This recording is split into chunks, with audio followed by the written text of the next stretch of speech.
ఏ పూజకే పువ్వు రుణమై పూసిందో కాలానికే తెలుసగా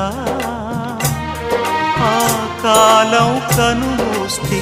కలగా చెరిగేది జీవితం ఒకటేనడా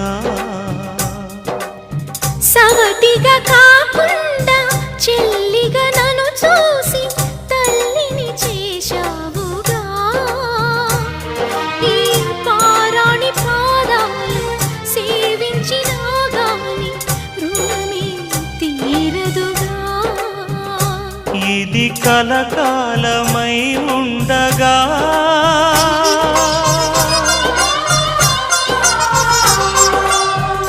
నీ అనుభవం